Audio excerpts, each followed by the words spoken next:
Welcome to the Success Pick and Mix podcast. I'm your host, Nicky Raby, a professional pick and mixer. I'm a personal brand coach, a speaker, an actor, a creator, and a podcaster. I'm on a mission to help you find and create your version of success. Your pick and mix of life and business on your terms. A blend that complements your personality, your goals, and your circumstances. Since 2018, I've been sharing interviews and mini episodes to help you unlock your next step, to make it real and make it happen. Round here, we dream big. We go for the ideal version. We talk about money and make moves our future selves would be proud of. This podcast is free and available for you whenever you need it. So do rate, review, and subscribe for new episodes. If you want to go deeper with my support, check out my freebies house and unlock the rooms you choose. nickyraby.com/freebies house. I also have workshops, programs, and one-on-one bespoke offerings. For prices and availability, go to nickyraby.com. Thank you, as always, for spending some time with me and my guests. Now, on to today's episode.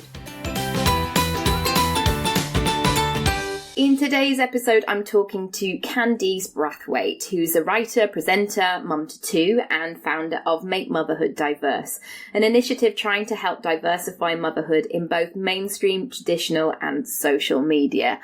What a chat. There is a lot of juicy content in this about money and pivoting, asking for what you want, negotiating, going to the next level, saying no. I mean, all of these things just really light me up. I think you'll really enjoy it. And grab a piece of paper and a pen because there may be some thoughts that pop up along the way that you might want to capture. Come and join the conversation over on Instagram at Nicky Raby and tag Candice, of course, if you enjoyed the episode. And finally, I'm going to be launching round 2 of my group coaching program. We start on the 17th of June 2018. So sorry if you're listening to this after that time, but it's going to be great. Have a look on my website, nickyraby.com/online courses, and you'll find all the details there. And there's 3 options. So depending on what you need, your budget, all that kind of good stuff, you can select a option that will really help you. Anyway, I'm so excited to share this. Let's get into the episode. Enjoy. Hi, Candice. How are you? Hello. I'm fine. A bit frazzled, but I'm fine. Can you imagine if you were like, no, I'm absolutely fantastic and serene and have no stress in my life because of children? That would be lovely. My word. Oh, please, dream life. Next life. Let's start by, because you do loads of things, let's start by, would you just introduce like where you're up to and what you do and what you're all about? Where am I up to? So I've just signed with like actual entertainment management, which is crazy. And they are guiding my career in like this really all-rounded way. So I would say writer, presenter, and definitely first and foremost co-founder of Make Motherhood Diverse. Yeah. Did they give you like a checklist? They were like, I've got to go and buy tap shoes. I need a character skirt. No, do you know what? They're really strict and I love them and I needed that because especially with social media, especially with Instagram, it's really easy to get caught up in what everyone else is doing all the time. It's like, oh, those are cute flat lays, let me copy that. Oh, she's gone and got that outfit, let me copy that. And sitting down with them, it's like, right, this is who you are. And whilst we don't want you to be fake, you need to be really streamlined and you need to consider what you're putting out and when you're putting it out, just so you don't exhaust yourself, which was always my problem. And I'm only just learning that if I say no, my career doesn't disappear overnight. I'm learning that only now. Oh my goodness. The power of no is just, it's such a small word. Of course it is. But I think it's this thing of that we have to be available at all times because otherwise we might miss our chance. Maybe it's the X Factor jargon of it all. Yeah. And it's even in the word Instagram, it's us, we've got so used to like instant gratification. It's like, right, if I'm not always on the scene, if I'm not always being seen, people are going to forget about me and everything I've worked for is going to disappear. And personally, that's been one of the hardest lessons I've had to learn this year, especially like I was at events up until 1 week before my elective C-section.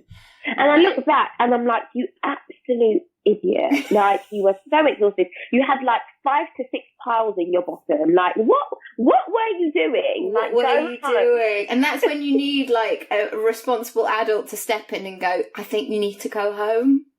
Basically. And also let me know that nothing will change by the time I've had my baby and had some downtime and come back to work. And I'm doing, you know, the air quotation fingers for work, because any freelancer knows that being social is how you lead to your job.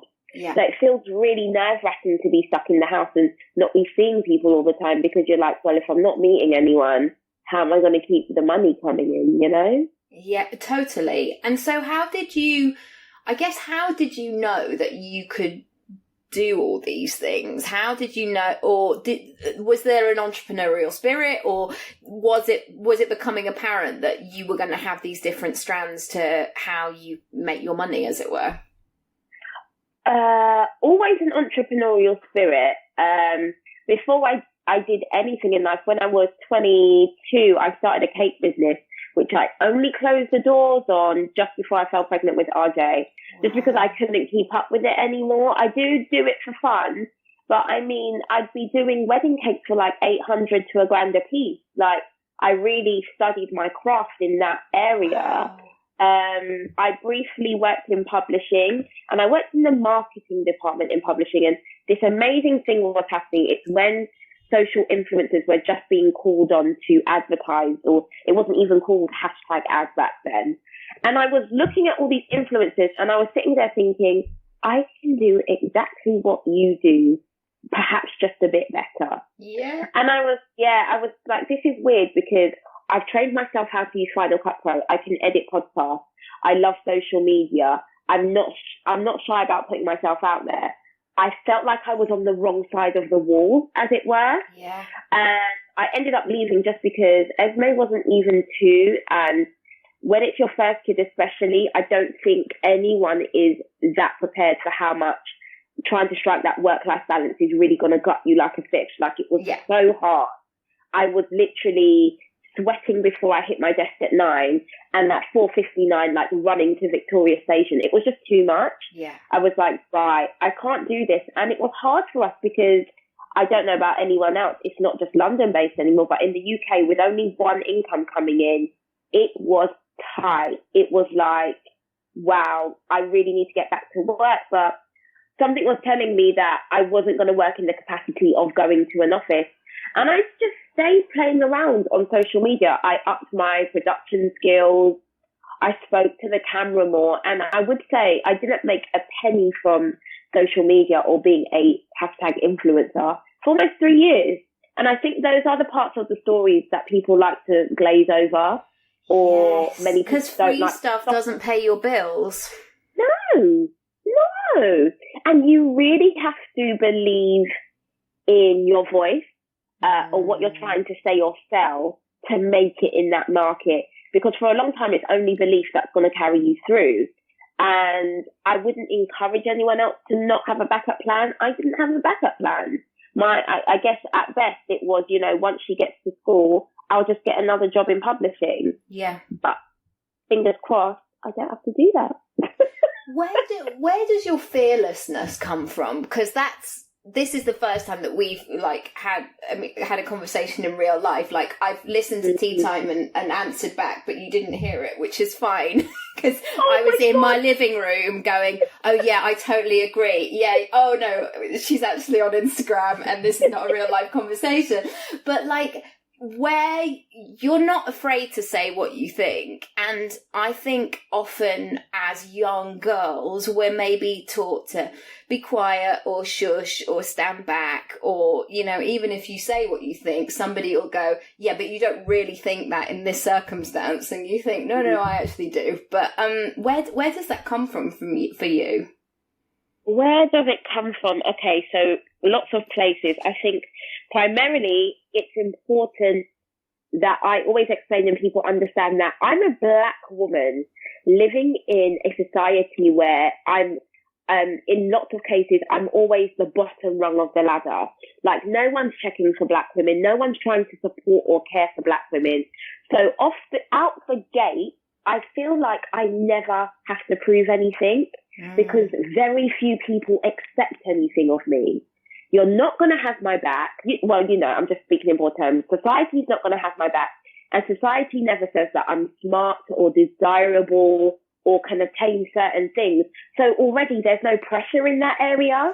It's like, well, I can step into this room with all these glamorous, glossy women and not really have to care about what I look like or what my outfit's saying because many people didn't ever expect me to be here. So that is the first thing. The second thing is my dad died when I was 21. I was an au pair in Italy. I'd lived in India for 4 months. I'd volunteered in India. I'd come home. I was like, oh, gosh, I'm not going to uni. This is rubbish. My friend was like, oh, I've just signed up to be an au pair. And, your youth really makes you ignorant. I didn't even think about where I was going. Within 2 weeks, I'd found a family in Naples in Italy. And within 3 weeks, I'd flown out there and I was their au pair and I was loving my life. And then within the space of a couple of days, my dad got the flu. It turned into sepsis and he had major organ failure. I would say within the space of like 4 days. And I didn't even know he even had the flu. I just got all these emails from work colleagues that were begging me to call them.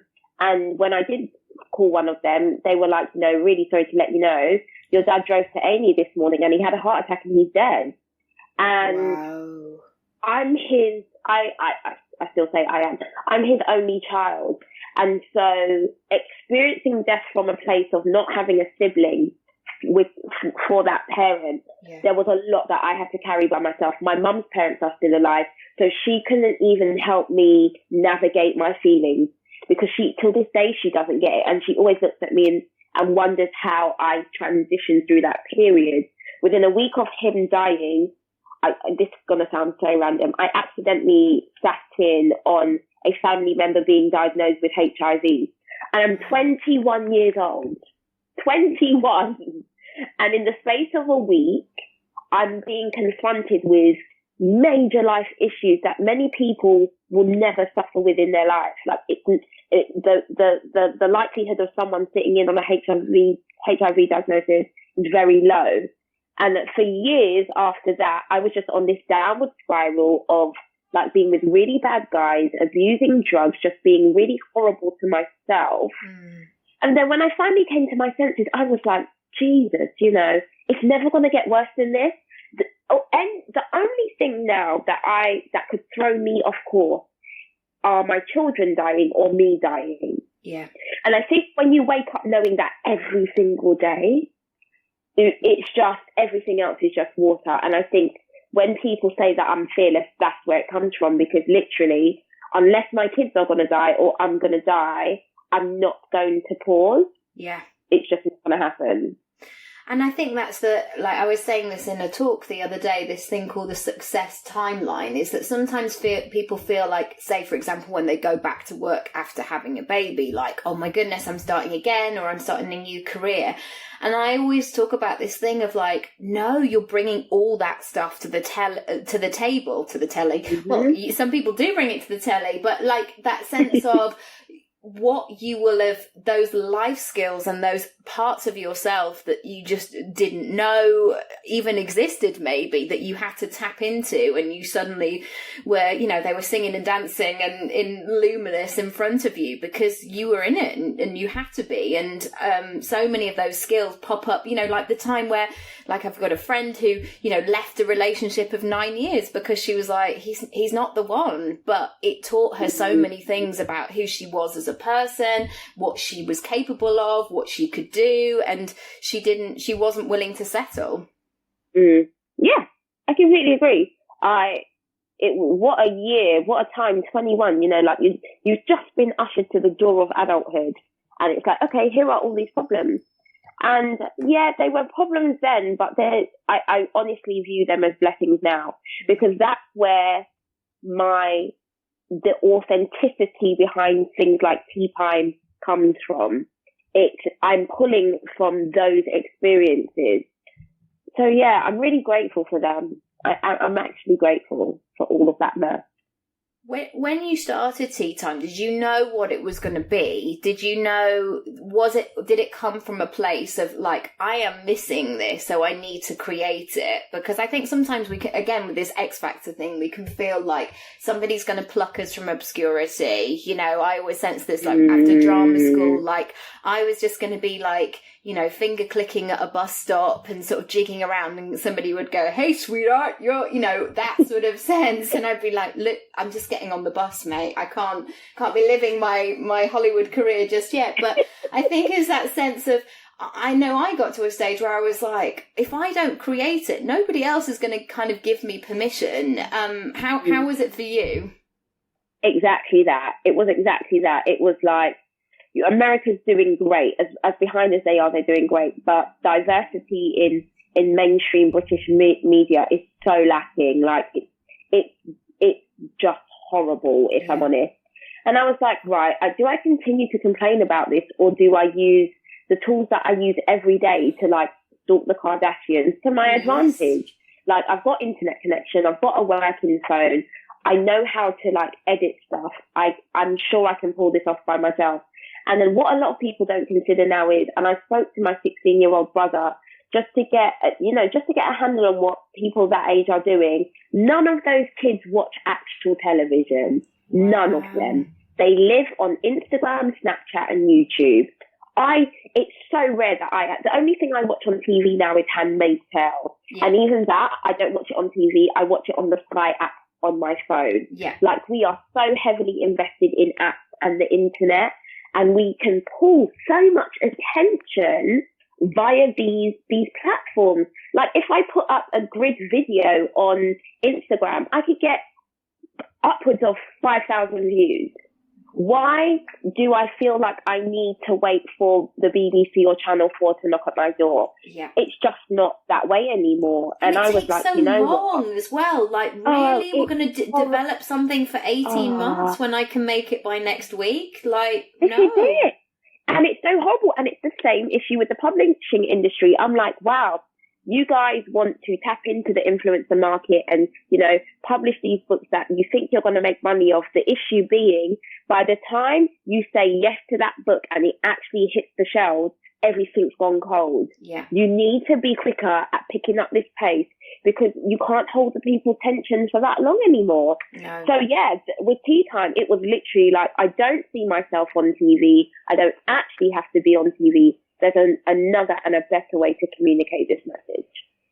And how did you know sort of how to build it and how to grow it and to really get the traction? Did you try lots of things in the beginning, or did you have a mindset of like, this is what it is and I'm going to just consistently do it? Because apparently there's no such thing as an overnight success, right? Oh my gosh. Okay, so here's the thing. Tea Time used to exist in long form on YouTube for 2 years.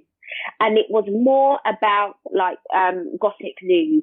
And I would run home from work at my publishing job right before getting Esme from my mum or nursery, set up my camera, film for 20 minutes, then go and get her. So Tea Time was in existence long before I ever brought it to Instagram stories.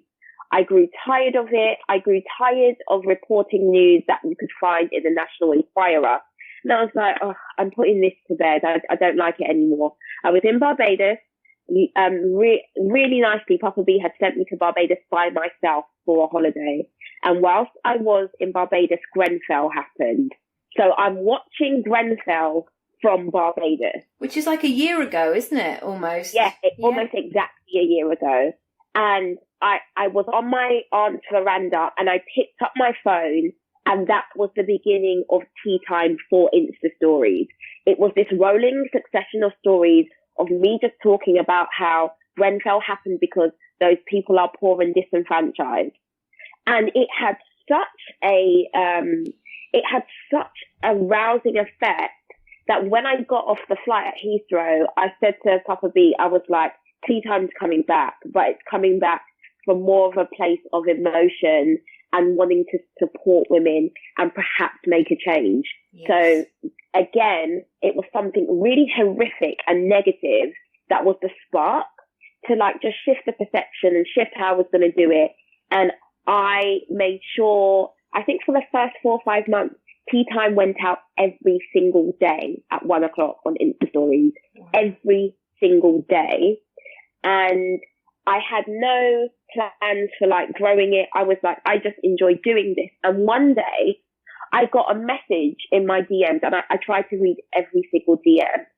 And it was this lady, and she was like, oh my God, your tea time about Sex in the City, it was amazing. And I always try to check a person's profile so that I can respond with their name. Yes. And if when you I don't have your name in your profile, please put it in, because the amount, I'm the same. I'm like, but what's your name? Please tell me. I touched her profile and her name popped up, Giovanna Fletcher. I'll be honest with you, I've never heard of her. Again, I'm a black woman from Brixton in this very closed off world. Of course I knew who McFly were, but I didn't know who Giovanna was. And I looked at her following and I thought, Jesus Christ, you know, this person has almost 1 million followers and they watch tea time every day. I was literally climbing the walls like, what on earth is going on? And I put my phone down and I walked away and I paced up and down, and I couldn't pace very far because our flat was so small back then. I was literally pacing the ceiling. And I was like, Candice, do you ask her to share tea time with her followers? And I was like, no, don't do that. Because, you know, I just did that thing where as women, we're like, don't do that. It's bad for business. Don't ask. She'll say no. Don't do that. It's not a good idea. And then I finally was like, you know what? No, ask. What have you got to lose? And in my message, as per usual with women, it was very apologetic. So sorry to bother you. If you enjoyed it that much, would you tell your following? I even said to her, I understand that you're normally paid to promote things. And if that's the case, please tell me to like, you know, pee off and I'll go and see your management. I was really honest that I was like, it would be so awesome if more people could see this. I sent that message and I turned my phone off. I was so scared, I just turned the phone off. I was like, oh, you know, she's going to be really upset with that. And I can't deal with that right now. Yeah. Got Esme from nursery, came home, switched my phone on, and my following had gone up by 5,000. Whoa. And I was like, what the heck? And literally, now my phone was back on. My notifications were coming in so fast, my phone wasn't even dinging. I just kept seeing the notifications. It was just shaking and going, oh my God. Like, what? And lo and behold, I checked, you know, because she tagged me, she'd done like a whole successional story saying how great she thinks tea time is and how everyone should check it out.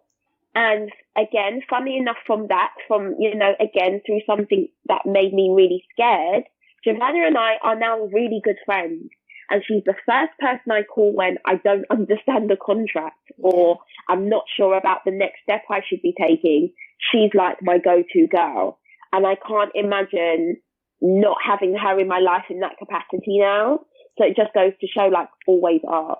Oh, it's so true. And that sense of collaboration over competition is like, I have so many, like we were talking about a play that I did years ago. I know that if I could phone any of those women or guys actually in that play, even though it was, you know, 10 years ago, and say, can I ask this of you? Because I would do the same for them as well. And I think just having those people in that circle as you're going to the next level, like what have been the other things that have really helped you sort of, I don't know, get your game face on, I guess, and sort of navigate the next step? And, you know, I don't want to give the trolls too much sort of ammunition, you know, with their crazy hair, but, you know, I mean, I certainly don't have, you know, as big a following or anything, but I have noticed recently since doing the podcast, love you listeners, all the nice ones, obviously, but I have started to have a few little slightly snarky or weird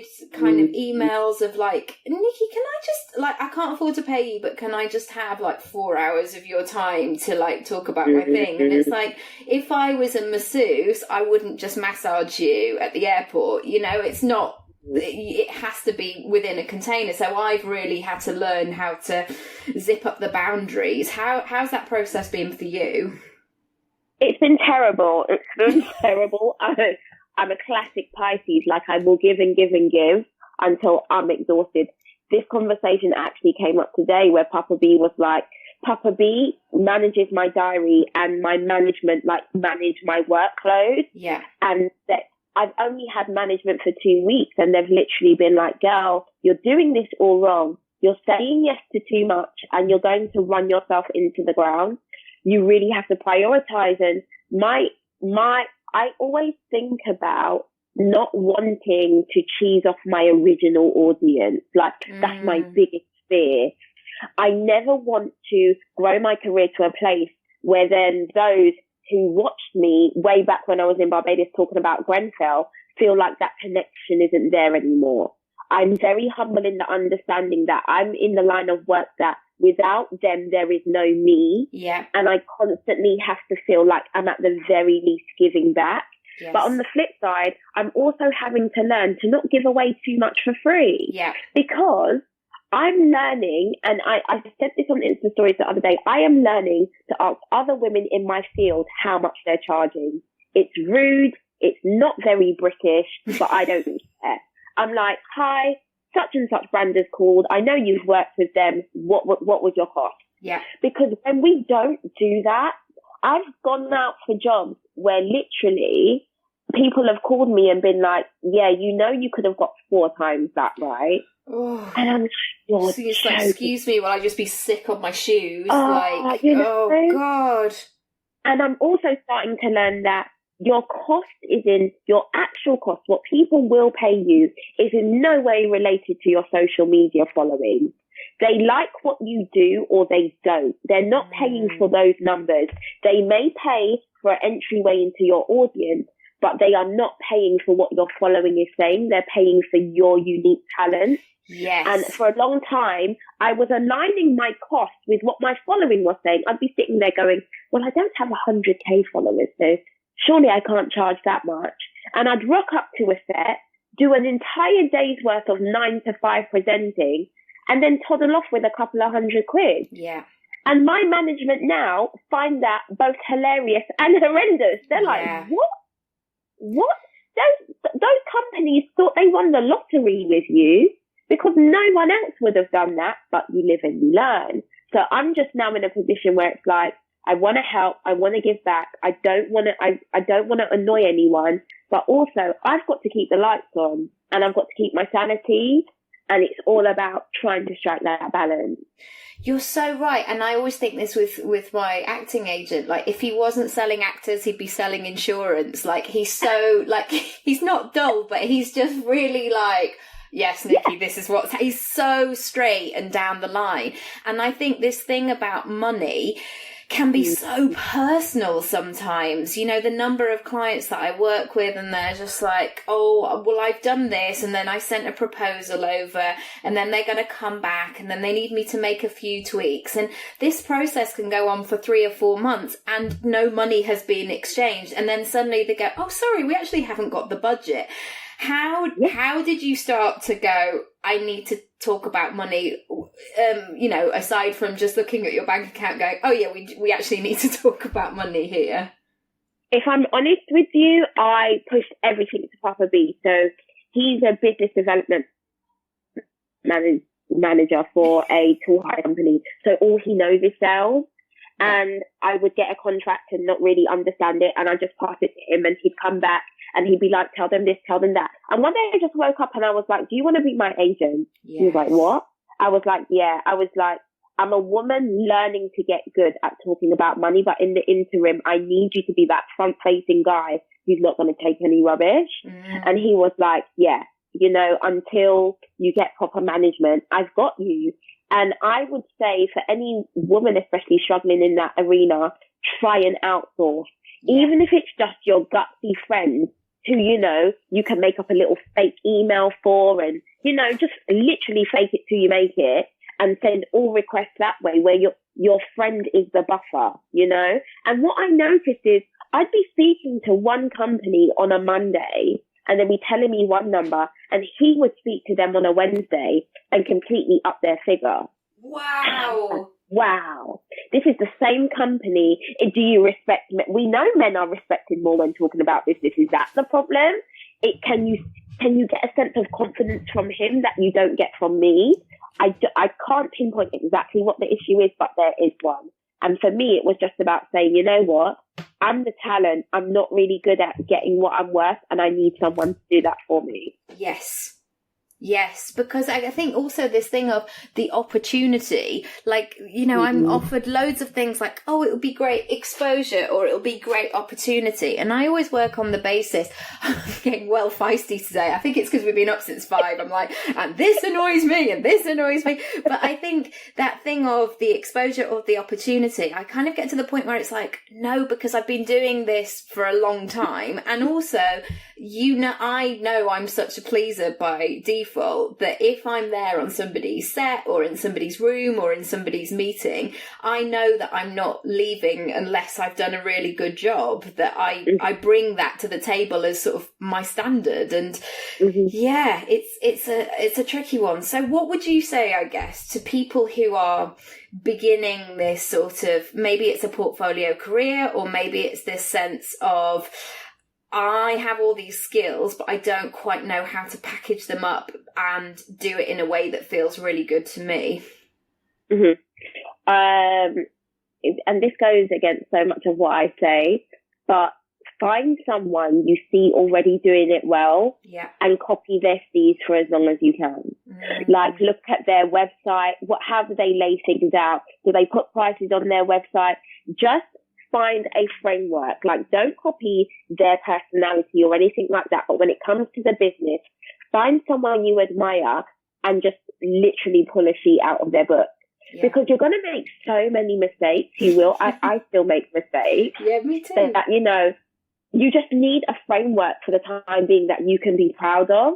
And when, you know, we all know, you know, Emma Gannon multi-hyphen method, you know, we're all forward slashes now. We've all got 10 things going on just to put food on the table. It's so hard when people say, oh, Candice, what do you do? I've had to learn to stop doing that nervous giggle and just like cut the pace, you know? Yeah, because I always had this thing like, oh, well, I am a sort of actor. Like because when I went to drama school, it was like I came out and it was either like you're an actor and you're a success, or you're not and you're like drunk in the street because, you know, you're so sad about your flailing acting career.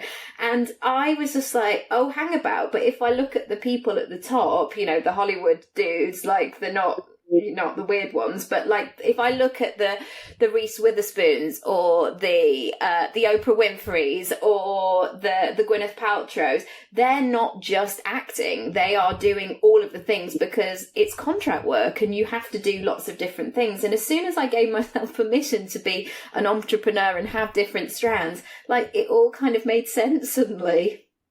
Yeah. And, you know, we're living in a time where, you don't have to do one thing. And if we're really honest, one thing doesn't pay that well. No. Like, even the things you go to uni for, like being a doctor doesn't even pay that well. And you're so tired. Everyone's got multiple strings to their bow. But again, especially as a woman, and then especially as a minority woman, it was giving myself permission to drop the nervous giggles and just be like, well, you know, I present and I write really well and I have management, and this is where you can check out all that I do. Yes.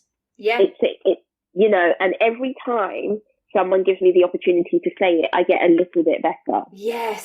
Yeah, because you know what it feels like when you go, oh no, I've just totally said that in the wrong thing. And I have it sometimes with coaching clients of when they say things like, I just want to make bills. Well, firstly, I think we all work too hard to just make bills. Like, we've got to have a bit of wiggle room, because otherwise, like, what's the point? I'd love to finally ask a bit more about Make Motherhood Diverse and sort of where that came from and how that conversation started.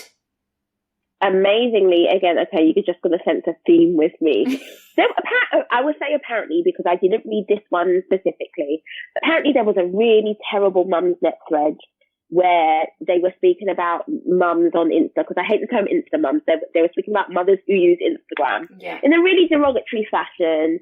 And when I heard the names of the mums floating around, I literally just rolled my eyes. It's so funny because I'm friends with a lot of them, but it was like, right, yeah, white and middle class good start, white and middle class good start, white and middle class good.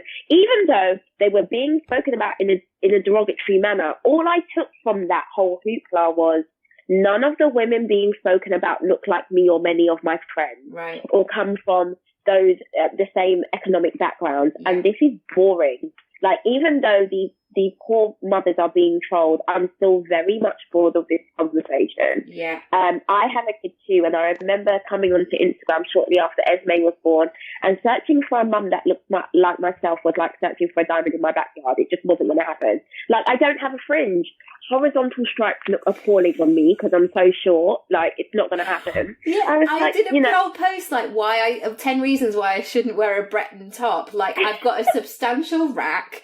I am only 5'2" myself. Like, I just look like I've never had sex in my life.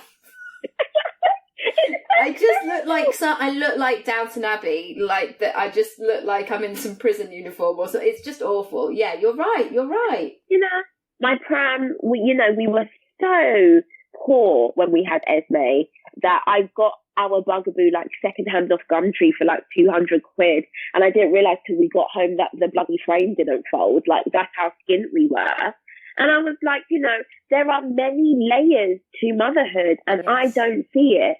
And literally, again, I think off the back of some stories, I just came up with this hashtag, make motherhood diverse.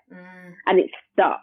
It really stuck. And all of a sudden, out of the woodwork came all of these Black British mothers and Black Asian mothers. And then not just that, white mums who were in single parent households. Good. Or white mums who felt like they were working class and couldn't afford what they could see on Instagram. Or women who are less able-bodied.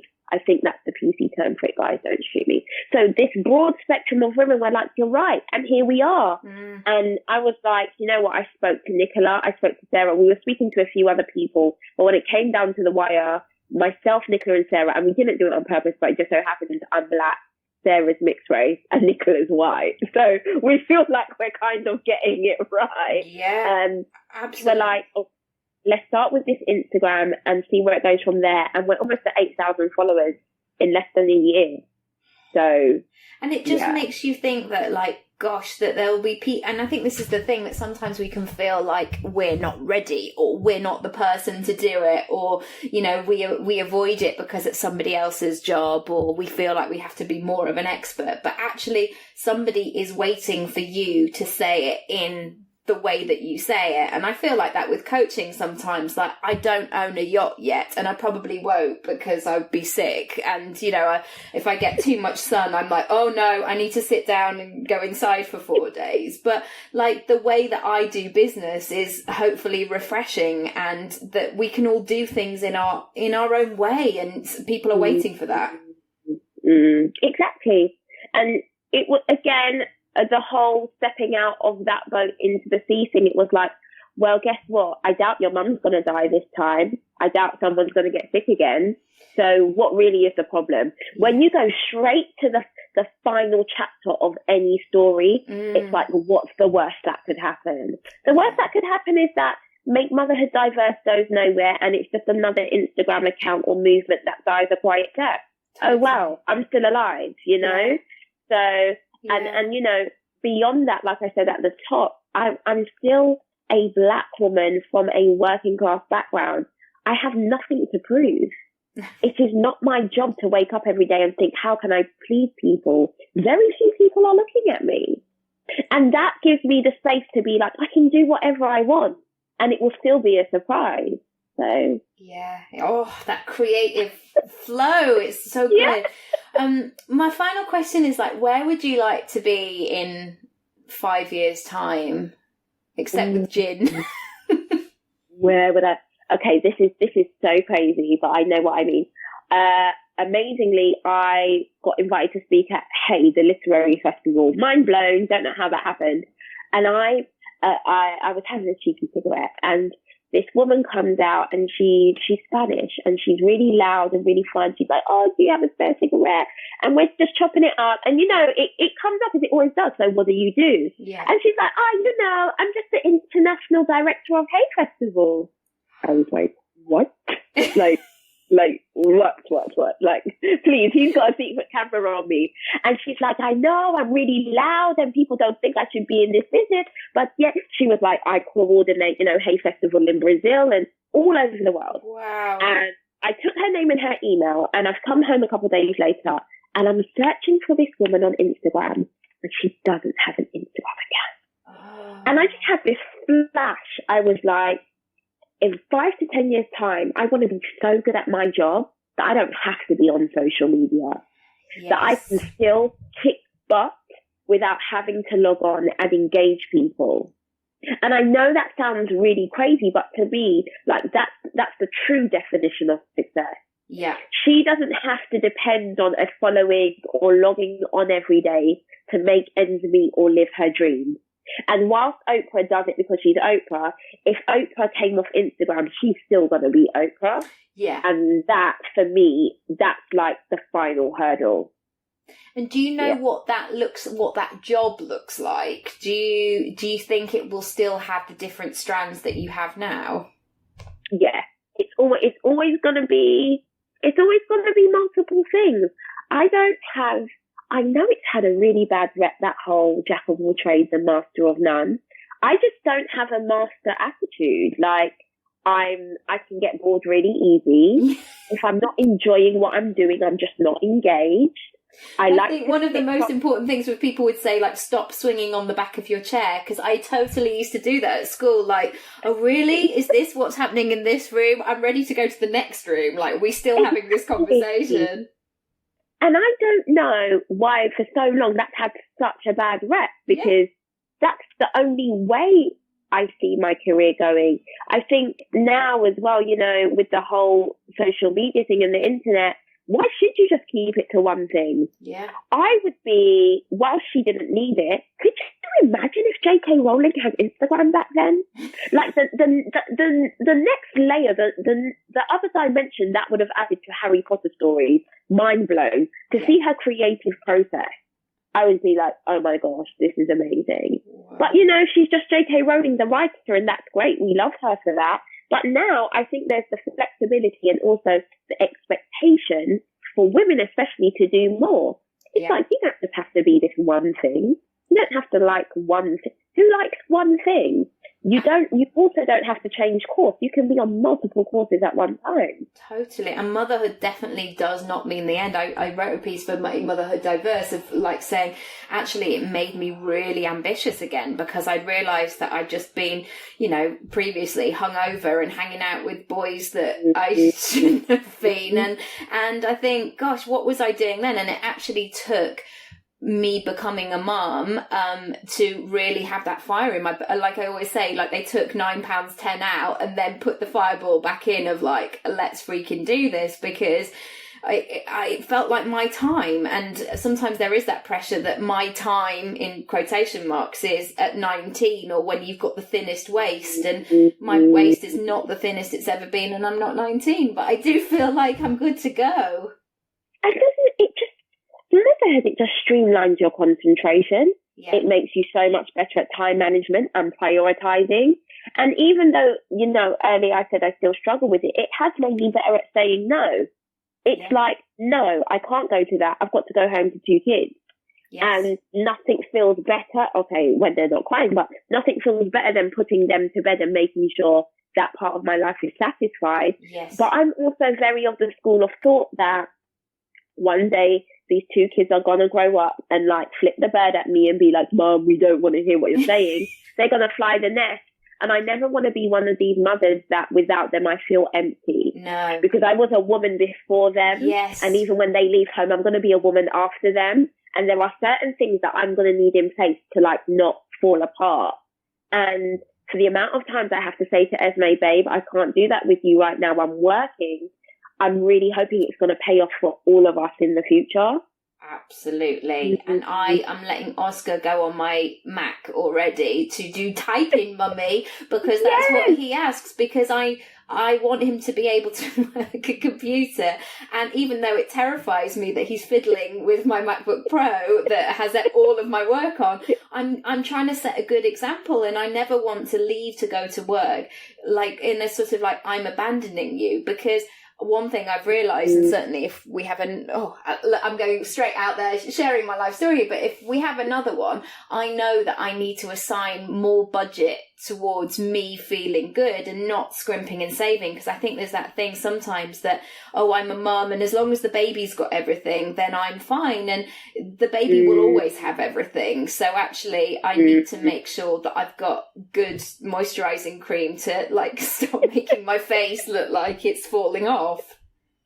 Basically, and to learn to not apologise for that. Yes. Like, I'm a multifaceted woman. I've had these kids, but I'm still me. And when I put them to bed at night, I have a G&T every night at 9:00. And Papa B is like, oh my God, you're such a raging drunk. And I'm not a drunk. It's just that this is me. And I need my me time to be better for them. And especially for Esme to see that, you know, you don't just have to have these kids and be a woman stuck in the house. No. You don't even have to have kids at all. It is your choice. And it's really important that she gets to see that. Oh, totally. Because basically we were never shown that at school. So we are the next generation of going, actually, we can do, you know, when somebody sort of said this word about being a CEO, I was like, nobody ever told me that, like, the CEO was an option or like doing your own thing. It was just a bit like, you know, you're grateful to have a job, sit tight and just do what you need to do. But people find you online if they want to come and say hi. At Candice Brathwaite. Now, so much confusion. So it's not Braithwaite. There's no I in the first syllable. So just BRATHWAITE at Candice Brathwaite on Instagram and www.candicebраthwaite.com. Yes, I don't do Twitter. I find Twitter very depressing. No, it's Twitter, like, I just look like I'm at the wrong party. Like, I just stand, like, by the crisps going, I don't know, does anybody know? Like, where do you find the drinks? Like, I don't understand the rules. You know, and sometimes I think, oh, I must go and mingle. And then other times I'm like, oh, it's too stressful. Yeah, exactly. It's like being, you know, standing on the sidelines at a school disco again. I just can't do it. But yeah. Thank you. You're amazing. And just keep doing what you're doing. It's wonderful. I look forward to it every day. Not like a creep, but like in a kind of like, I really love your content. Oh, thank you so much. I'm going to try and keep it up for as long as possible. Good. Until the day comes when I don't need to anymore. Yeah, when you're just bumming fags in the street from other people.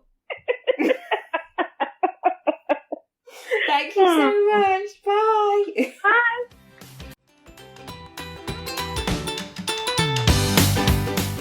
Thanks so much for listening to today's episode. If you haven't already, feel free to rate, review and subscribe for all the brand new episodes. If you want to go deeper with my support, check out my freebies house and unlock the rooms you choose. nickyraby.com/freebies house. I also have workshops, programs and one-on-one bespoke offerings. For prices, availability or just to have a chat with me, go to nickyraby.com. Thank you, as always, for spending some time with me and my guests, and I'll see you next time.